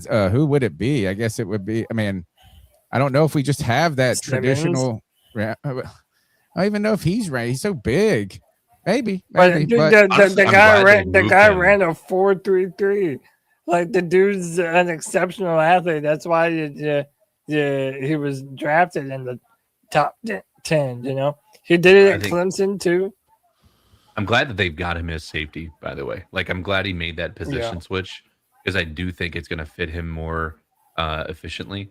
I think if they use, I mean, you guys got to keep in mind when we drafted Jeremy Chin, it was this. They were similar as far as almost on every level, and so when we used Jeremy Chin in the effective way, he turned out to be a really important piece to this defense. And it wasn't until Evero got a hold of him and we decided to, you know what, we don't need Jeremy Chin to play in any specific way anymore. So I'm hoping that Evero can see the value and the versatility that a guy like Simmons can bring, and I'm hoping he's on a resurgence. Sincerely, I really do hope that dude's able to turn it around because that will be an exciting addition if that dude can, live up to the initial hype that he had coming out of the coming into the NFL. All right, we got one final call up for the night. It's John B. Jenkins. Let's do it. Hey guys, John B. Jenkins calling in with what is probably one of the final alternative football updates of the season as we are progressing into the season. But anyway, no, seriously, the alternative football season for pretty much all the leagues are wrapping up. We've got 2 championship games this coming weekend. The TAL or the Arena League, which has our Ozark Slunkers in it. Unfortunately, the Ozark Slunkers did not make it to the championship game, but the St. Joseph Goats, who are owned by the Kelsey brothers, or owned in part by the Kelsey brothers, will be going up against the Arkansas Diamonds this Saturday. And then also this Saturday is the Arena Football 1 Championship. Again, the Arena Football 1 or AF1 is what's left, the remnants of the original Arena League. That's the only league that is allowed to use those rebound nets. But anyway, their championship game will be this Saturday in Clarksville, Tennessee, featuring the Nashville Cats and the Albany Firebirds. Or did I say that right? Albany Firebirds. Anyway, that's all I got for you. I'm looking forward to watching this preseason game because there's a lot of these these preseason games are what got me into spring football. I mean, I have never watched reality TV. I feel like it's contrived, but I do love watching the storylines of minor league, semi-pro, alt football, and preseason fits into that. So I actually am going to enjoy the fact that we're probably not going to see hardly any starters. This is going to be like a scouting game for me. And I really want to see how Cam Gill does. You know, he was the Defensive Player of the Year in the UFL. This is actually his 3rd stint with the Panthers, or 3rd stint at least with Canales. I think he's got some sort of tie-in with Canales. But anyway, he's the guy that was brought in to replace Nick Scorton. So we'll be looking for him. I'm really curious to see how Small Arms Fire Tyrannosaurus Rex quarterback Kenny Pickett. I'm sorry. Anyway, I am curious to see how he does. If there's any other awesome alternative football updates, throughout the off season, I will send those to you, of course. But other than that, let's go Panthers. I mean, this is what we have all been waiting for, right? And let's go. It is that time, and actually, we get one more call. It looks like came in just. Hey guys, John B. Jenkins calling in with what is probably one of the final. That's the same one. Never mind. I thought we got one more. Maybe that was the last one. Thank you, John B. for your continued support. Great caller, along with Sea Dog, the Hope Dealer, Locks Main in the calls tonight, Ant in the calls. You guys, it's about to pick up. You know, I mean, as we get football coming back. I mean, look, our numbers have been a little low. And as they dip at certain times, I think people are catching their breath, you know, trying to find some things to get excited about. Even though, think about this, is like the Panthers are about to play in this moment, which is going to be a national, like on the national stage, the focal point of anybody who cares about football. But it's like, this is what the preseason is that even the casual fan knows that the preseason doesn't matter, like matters so much. And it's like, really is, we are starting to get revved up as you're starting to think about getting your fantasy football drafts and stuff. But just when the, you know, I mean, it's going to be right around the corner, and those calls will be locked and loaded. The post-game shows will be going crazy. Hopefully they'll be going crazy with excitement this year and not in frustration. And we hope that the injury bug that is hitting us hits now instead of later, and that somehow maybe they get it out of their system and get things going. I really am excited to see, or not. I don't know if I'm excited as much as I'm anticipating and needing the Panthers to just improve and take a significant step forward. And all eyes are going to be on Bryce Young. Bryce Young will remain the center of conversation until he's not. And when he's not the center of conversation, it's probably going to mean that he's not a Panther anymore.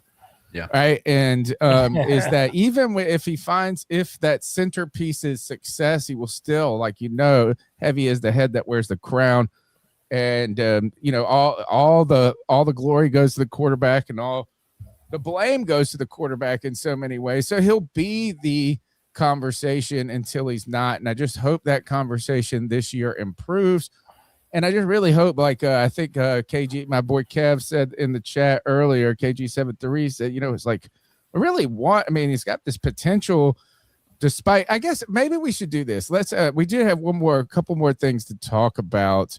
Let's talk about this, is that Athletic put out their quarterback rankings, right?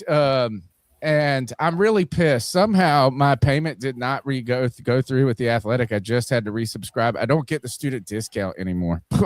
Yeah, I use my that sadly we got a cheap 1 year deal right now, but next year is going to be a little bit more expensive. But the Athletic put out their quarterback tier system. And actually, I'm going to pull this down real quick, and then we'll pull that back up, Cody. I'll just show you. They have a 3-tier system for the quarterbacks, or 4 technically. You've got this top tier, which is guys like Mahomes, Burrow, Josh Allen, right? You got some people that slipped out of that top tier. I'm going to go back. Let's see. Some of those slipped out. The top tier is Patrick Mahomes, Josh Allen, Matt Stafford's tied for 2, Joe Burrow 4. Then we've got Lamar Jackson has slipped down to tier 2. They call it tier 2. Guys like Lamar Jackson, Justin Herbert, Dak Prescott, Drake May's in there, Jared Goff. This is a big fat tier, is the tier 2. But if you scroll down, Bryce Young, according to, I guess this poll was, let's see how they determined it here. Quarterback tier results for 2026 here. There's clarity at the top. It did not say our results are complete with commentary from a panel of 50 voters who spoke on the condition of anonymity to share candidate evaluations. The panel this year consists of 8 general managers, 5 assistant GMs, 5 former GMs, 3 other executives, plus 9 head coaches, 10 defensive coordinators, 5 offensive coordinators, 2 offensive assistants, 1 defensive assistant, and 2 coaches specializing in analytics and game management. 21 execs, 29 coaches determined this in their voting of this tier. Go ahead and I'm going to pull this down, pull it back up. Bryce Young came in at 22nd. I saw this right before we came into the show. Some things that were coming out of this. There are, look at this. What is, help me read it. Yeah, so I got my glasses. No, you're good. In the Athletics quarterback survey, Bryce is ranked 22nd. Here are some notable quotes from around the league. He made a huge jump in 2026. I guess that means 25, huh? His command, his confidence, his accuracy, the movement. He just seems so much more confident as a player. It was an eye-opener for all of us to watch him perform. It reflected in their team. That was Dave Canales. Yeah. He is what he is physically. He looks like a high school kid out there. All right. Dude, that's kind of a jab, but whatever. It's also kind of true. He needs the athletes around him, and they've done a good job surrounding him. He doesn't necessarily elevate them, but he puts them in a position to be successful. His anticipation is off the charts, and he is a better runner and athlete than people give him credit for. I don't know what they will pay him, but I think they will pay him, and I can't wait. A coach, a rival executive, and a former GM all have these quotes about Panthers quarterback Bryce Young. Yeah, I think you can go ahead. I think we probably have read all of these already. I guess the person who posted this. This is the one that a rival exec. So I'm guessing when you hear rival exec, maybe someone from the NFC South saying this. I don't know what they will pay him, but I think they will pay him, and I can't wait. If they are married to that, no problem. Good Lord, put that in your locker right now, Bryce Young, and go out there and find this man and ruin his life. And by ruining his life, you will make our life on this show even better. Right. And Bryce Young, now it's time. It's your time. If there are any questions at the end of this year, that's not going to be good for anybody. It's not going to be good for Bryce Young's paycheck. It's not going to be good for the Carolina Panthers and them trying to figure out what they're going to do next. We need to answer these questions, solve these issues, and you do that by winning. You do that by winning. And I think in good news for Bryce Young, is somehow through the ups and downs is winning will be enough. That's it. The Panthers go out and win 10 games. It doesn't matter how they win them. It doesn't matter if Bryce Young is throwing 300 yards or if he's throwing 180. And they're like, is that those winning is the only way. And I think that for him, that's going to be cool because winning will be enough for most anybody. Not saying, oh, well, we won, but Bryce isn't doing this. He didn't throw this. He didn't do that. Yeah, I think the opportunity is there, but it's going to require the team collectively having success. Cody, I don't know. I think that might be it for tonight's overall show, right? Yeah, I had one more. It was just about Jonathan Brooks and Jatavian Sanders not playing, but okay. All right. Well, we talked about that already. We do have you guys. I don't even know how you would make a pick, right? Like, imagine this: you are a gambler if you went out there and you bet on the Hall of Fame game. It's like, what do you do?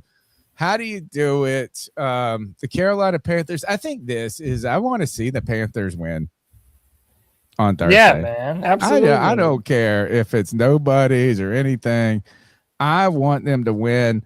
They're playing the worst team in the NFL, arguably, right now. So I think that will. So I'm going to take the Panthers covering the spread at 1.5, winning by 10. Let's say that. I hope Carolina Panthers have some success. Well, Haynes King, man, maybe 3 touchdown game. I hope. But do you remember last season we were losing all these preseason games, and then we were all feeling this dread early. It's like, oh man, how much do we just write this off as this is just preseason football?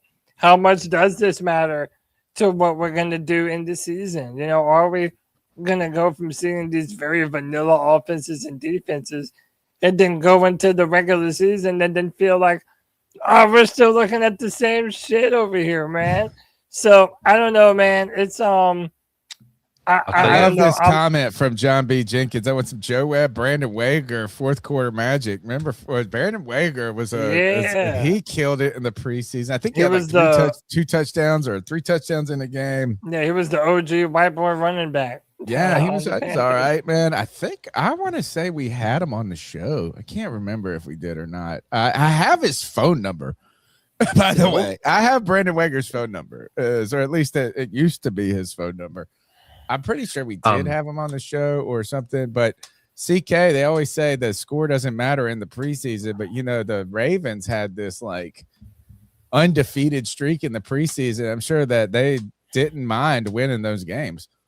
Yeah, I mean, there's something to, just to be able to have that record and keep that record, I guess. But, what I would say, and I think everybody on this panel would agree, that maybe the most important thing about this game is going to be that we're going to allow Brad Idzik to get some play calling duties and get that under his belt in a real time game environment like this, and allow him to kind of get used to that progression. Last year, I think he got an opportunity to do that a little bit, but I don't know if it's the same when you're not expecting to do that in the actual season. So I think this will be a good kind of a dress rehearsal for him. Yeah. Yeah. I agree. All right, guys, that's basically it. Let's go ahead and ice some fools up. And Cody, you're going to do a watch along. I will be. I am. Okay. I will be back for Tuesday's show next week, though. And I will be watching from afar. I'm sure you've got it covered. Watch along on Thursday for the C3 Panthers Podcast Hall of Fame game. Congrats to Luke Kuechly. Final segment of the show where we ice some fools up. It's our time. It's our homage to Steve Smith where we tell someone to ice up, toughen up, to get it together. Cody Lack, let's ice some fools up.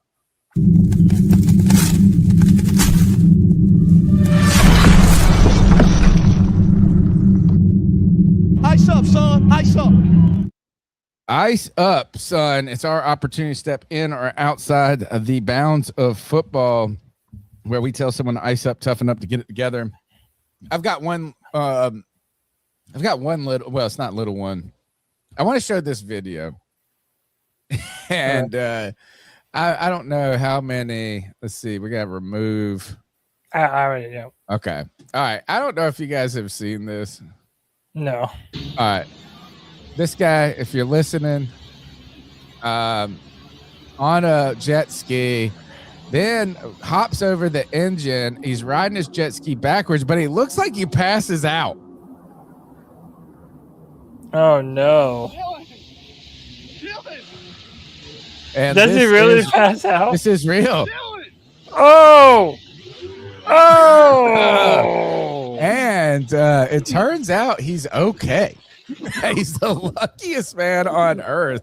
Look at that. He hit that dock right between those two posts. Oh, dude, play that again. Look at this. Look at him out. Look, he's smiling. This is awesome. Dude, he's hauling. He gives you the smile. Look, he's like, gives you the smile. He's like, I got this. Smile, cheese. Something happens. He just passes out. Fuck?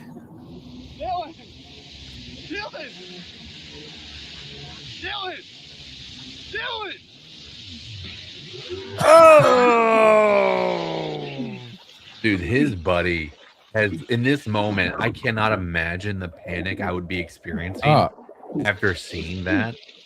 I wonder if they. I got you.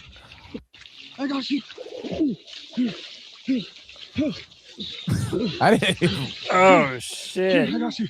I got you. I got you. I got you. I got you. He's having a seizure? What? I got you. Are you okay? I got you. I got you. I got you. His jet ski. I got you. I got you. Oh shit! Go towards the shore, dude. Why is he trying to pull him to his? Yeah, dude. I don't know if he wants to get him on his jet ski and get him out. I don't know. I got you. I got you. I got you. Somebody drag me. No. He went through the dock. Oh fuck! So God. did you ever find out like what happened to Buddy? No, Like what? I just saw that. I mean, it's like anything. I watched it. I was luckily fortunate that I saw another video, like another post, where it said he was all right. I mean, I would have just been like, "Dang, this guy dead." Oh, good Lord! Yeah. But he did really hit it perfectly and shoot through those two posts. So my ice up pick is to passing out backwards on a jet ski but not icing up the fact that he did it the most perfect way if you're gonna do it and almost die. He didn't die. He's strangely all right. Did you see Dave Portnoy? I saw this. I don't know if this is ice up. I don't know what to say other than this, because Dave Portnoy has beefs with the world, right? Like he hates he hates Mina Kimes. He hates he's got and he goes hard to paint. Well, one of his beefs is about WNBA. He hates the WNBA.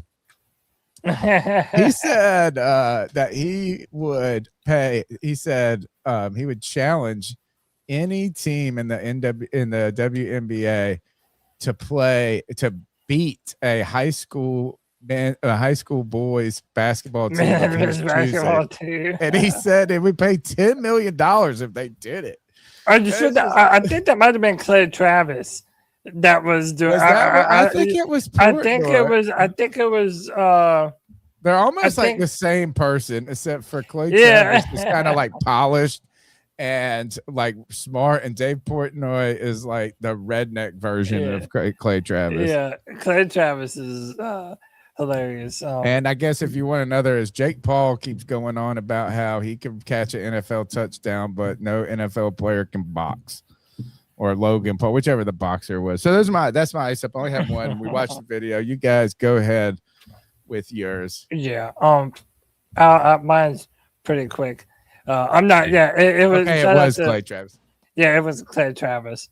All right. So I'm not posting this for the politics of it, just for the sheer hilarity of it. So a Hawaii Democrat congressional candidate, Kirill Basin, was arrested for threatening a man with a knife after he was asked to turn down his volume of the music at a beach he was at. He tried fighting, but was instantly knocked out. Oh, shit. Oh, God. And the girl in the background. Wake up. Yeah. What you fucking about, Hollywood? Oh, jeez. Hit him with the That was like it was like his being knocked out by the gentlest giant. Look, wake up. Yeah. Wake up. Wake up. He's like nice. He's like it will be nice, and then I like how he puts him in his place at the end again when he wakes up. So he was. They were asking him just to turn his music down, and then he wanted to go off the rails and was threatening people to kick people's ass. And the best part is right before he does it, you see him getting ready to pick up a chair and smash the chair over the dude's head. Oh, chair thrower. The idiot. The ha at the end just makes it even better, dude. Yeah, So, no kidding. Oh yeah, it was like probably but- his own girl too, or something. Yeah. All right. So ice up Kirill Basin. You got what you deserve, man. Fuck around, find out. One thing, if KG73s is still in the chat, Palantir with 30% pop today, baby. What a go on that. It's been sitting quiet for a minute, and crazy revenue, crazy second quarter calling. And I opened my app and I said, what the hell happened? Well, Palantir happened. Wish I owned more of it. CK, what you got for us on the ice? Yeah, so I'm going to get a little political. Somebody, I know AP wants me to go into the Aaron Rodgers. I'll be honest, I did not watch that clip yet, but I've heard a lot of people talking about it. So I don't really have anything to say about that. When I did hear somebody talking about something he said, which I think is relevant to the podcast, and that is why that isn't being talked about in the media at all, anywhere, for any reason, even in the slightest. They haven't brought it up. And they're not talking about the fact that there was this relationship that a coach was having with a reporter who has a vote for regarding the MVPs, the coach of the year, all of this stuff, and they're not talking about how this could have a major like that could have been the difference between somebody getting the MVP that deserved it and somebody in the Patriots getting the MVP because of who they were sleeping with, and so I know that that's a bit of a maybe not something that most people find to be incredibly moving, but that's ridiculous. And it is a very good point that Aaron Rodgers was making, which is that this is not being talked about anywhere. Like, and tell us why, because it's massive. It's a massive problem. And it's something I didn't even think about, to be fair. But my real ice up is going to be another political thing. And I have a firm belief that when it comes to voting, you should be required to provide ID. Like, I don't even think that's something you could argue against. And any argument against it, I can't fathom, because it's either comes across as racist or you're really hoping that people who can't vote are able to vote and they're voting for your party. There's no other reason. You can't argue. I can't fathom what you could say otherwise, and make it make sense at the very least. And so the point being is, when you hear the left side of the aisle, a lot of times they don't want voter ID for voting and all of this, and I'm saying they generalistically. I know that most people probably look at this as there should be common sense restrictions when it comes to voting.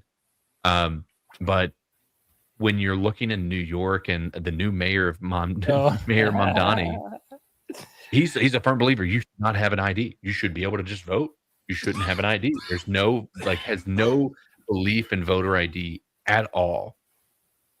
But he was asked, because they're having this grocery store thing, that they're going to be a city provide grocery store because they're, again, keep in mind, he is a public socialist. He believes that there should be, essentially an equal distribution of wealth.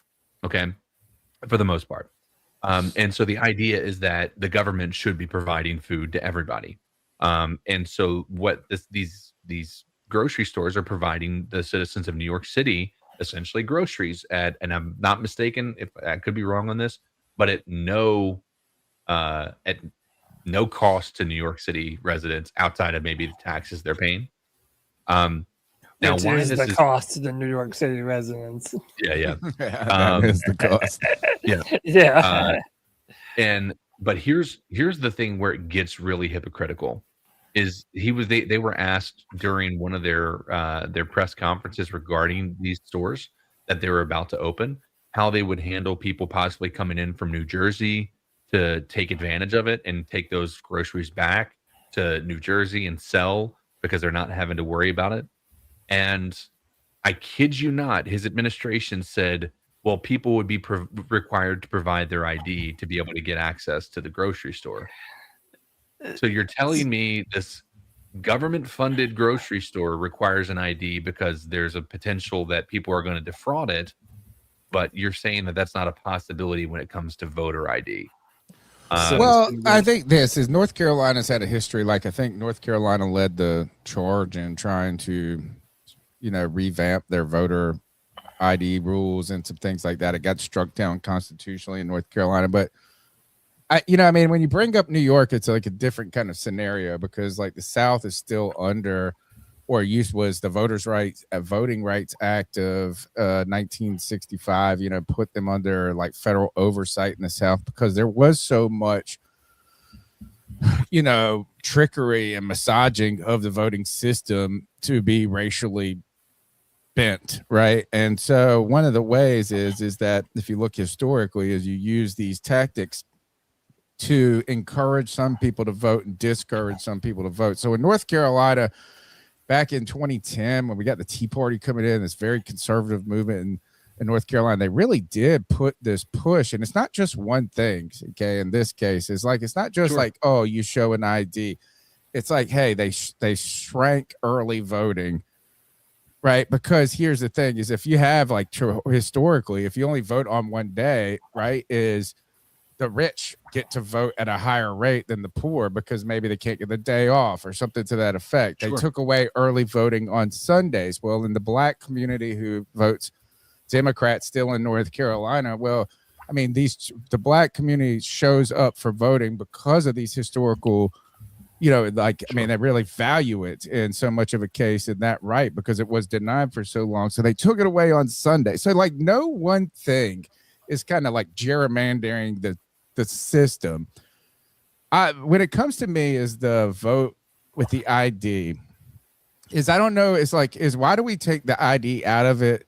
Because it's like, hey, I mean, you can't show a library card, but you have to show a driver's license. Well, if you don't have a driver's license, stuff like this, why can't you just vote with your fucking social security number?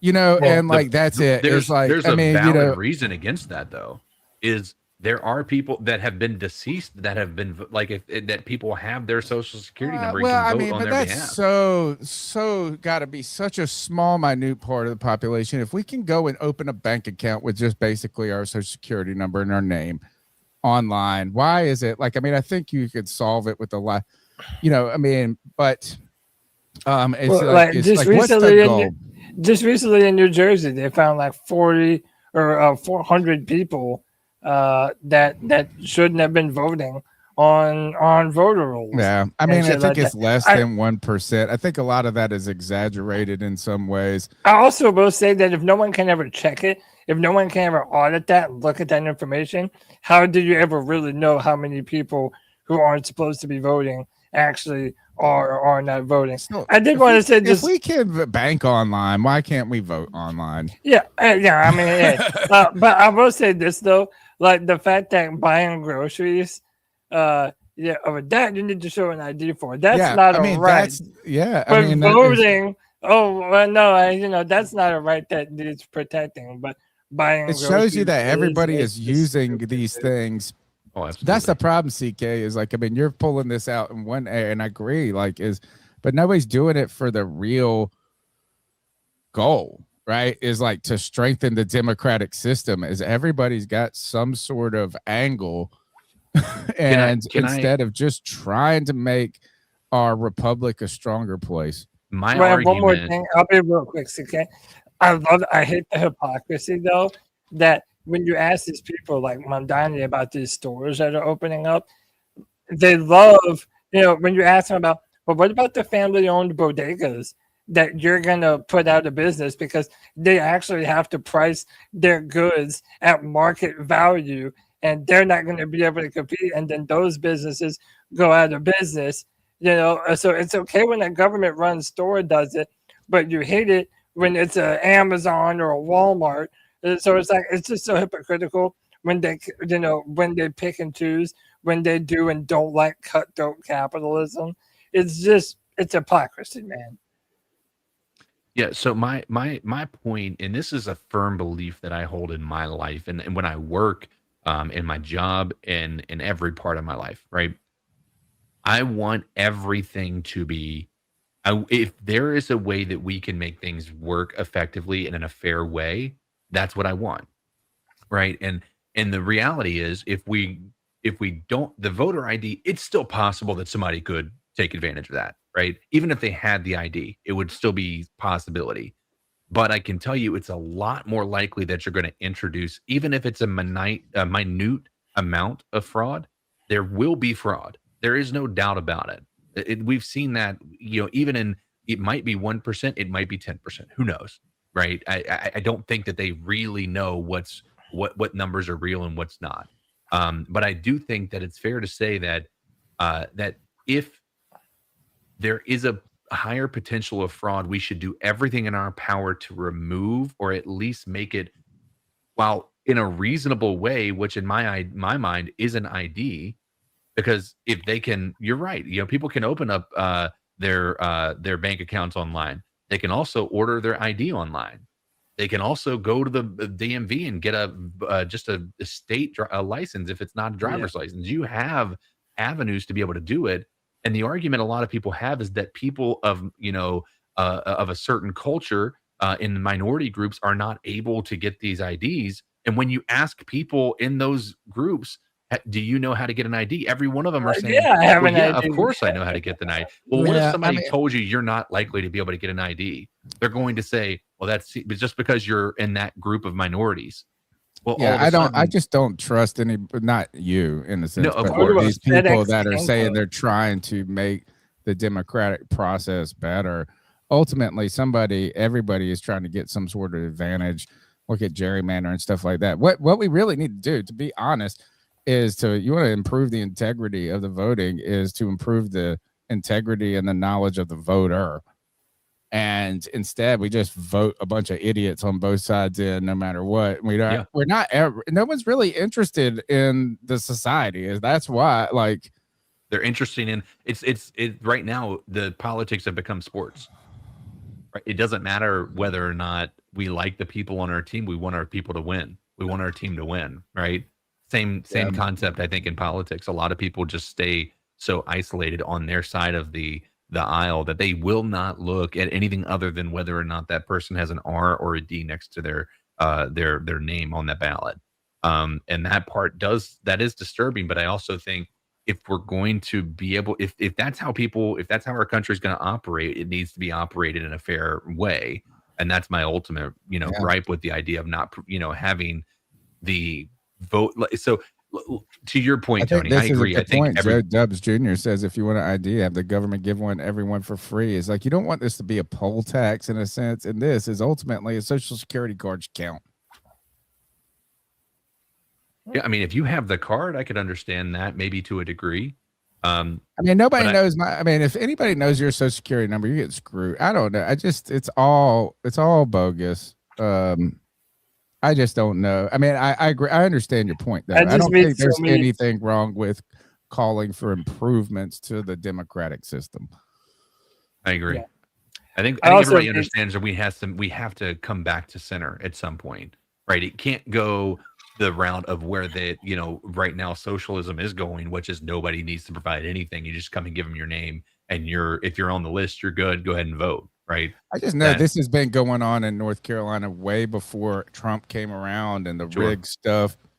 And it's not one thing. It's this 5-pronged effort to get it. I don't really buy it. And I just don't really believe anybody in our government does anything for the right reasons. And I hate the North Carolina legislature more than anybody. And they have been dominated by the Republicans since 2010.